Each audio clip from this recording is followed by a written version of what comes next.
EDTP 3301 CAA Historical Timeline by Jordan Huffaker. The first date we're going to start with is 1836. In 1836, bilingual education came to life when Texas had gained its independence from Mexico through German, Czech, and Polish communities. Members of these local communities wanted to have their own schools for children and wanted some say in what their children were being taught and the content of those lessons. Early German communities are responsible for establishing one of the first schools in the state near San Antonio. The school is both German and English and had adopted Spanish later on. Second, we're jumping to 1918. In 1918, the English-only law was put into place. This law dictated that English was the only instructional language in all Texas public schools. This piece of legislation was a statewide effort to Americanize immigrants. There was no Spanish allowed in the schools, and students would have consequences for speaking any language other than English. Taking a huge leap to the 1960s, which is when the Chicano movement was happening. The Chicano movement of the 1960s played a major role for bilingual education. During the Chicano movement, the Texas education system began to unravel, as the English-only rules began to get attacked because of the desegregation advancement of cultural awareness and pride. Staying in the 1960s, we had the Great Society programs.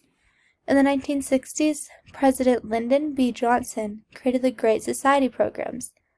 These programs encouraged a major change in the perception toward ethnic minorities throughout the country. During this time, the segregation of schools was ruled unconstitutional.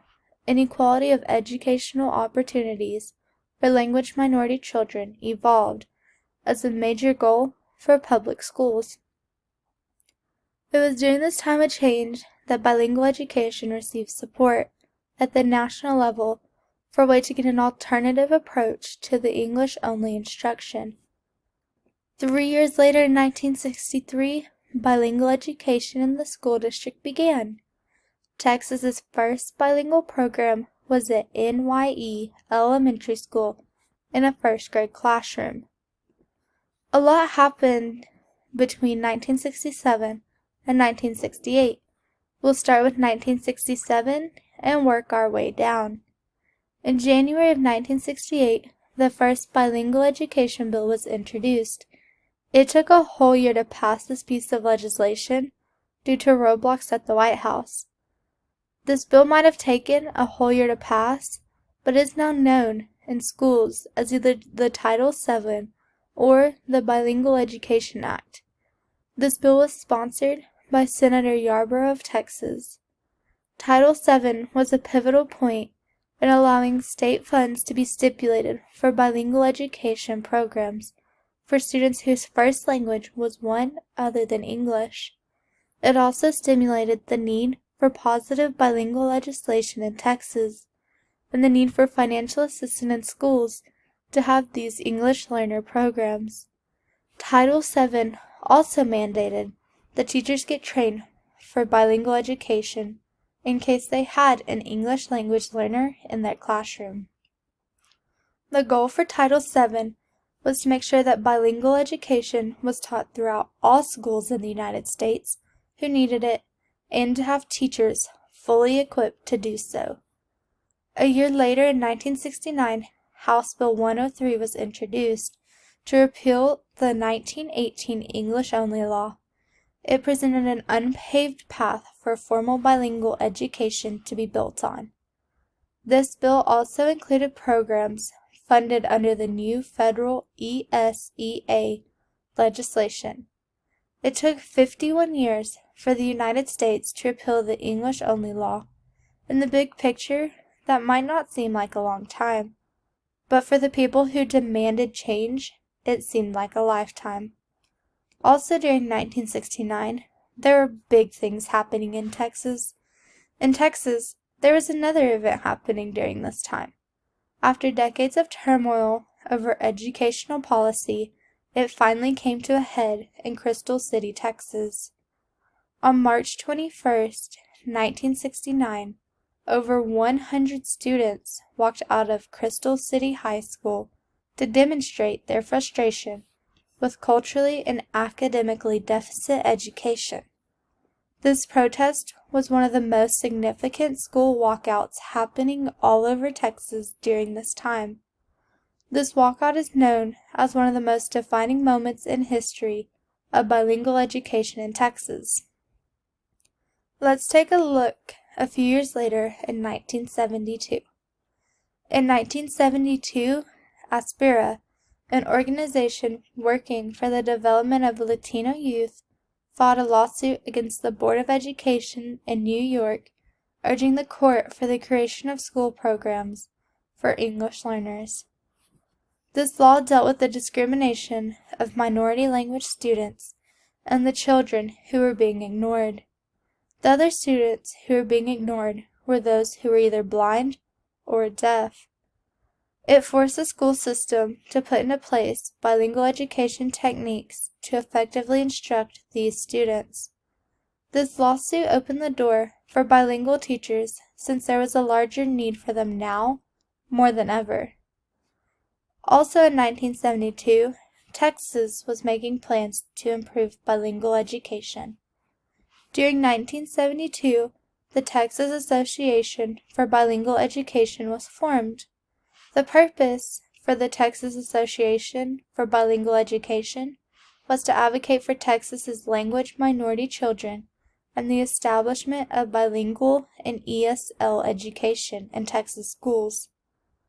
A year later, in 1973, Senate Bill 121 was passed, and it mandated that bilingual education in elementary classrooms and that there be bilingual and ESL programs. This law allowed the state to promote bilingual education.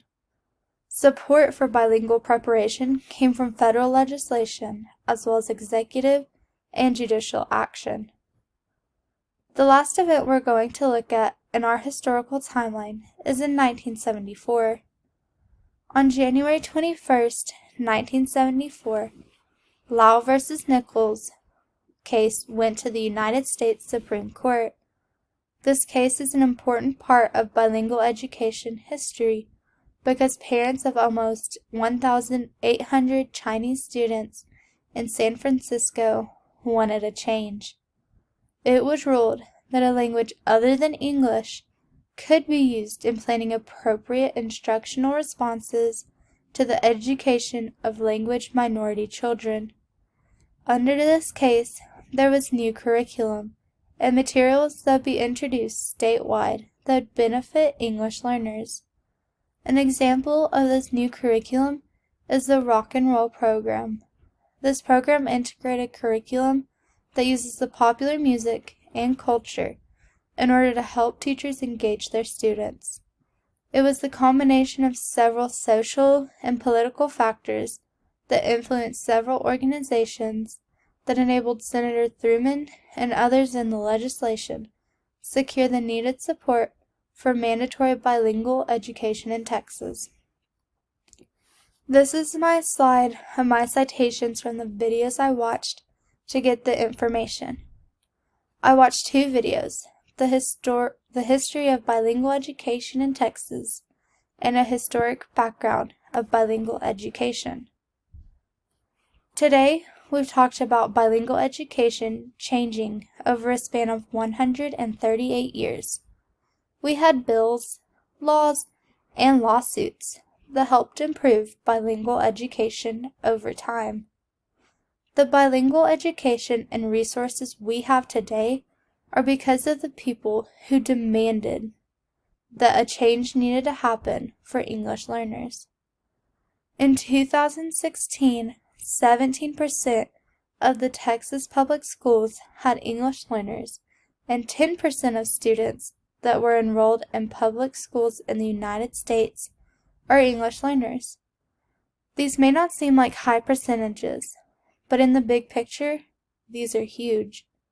Without bilingual education, these students would be lost and confused in an academic setting and feel alone in the classroom. This concludes my 3301 CAA Historical Timeline. Thank you.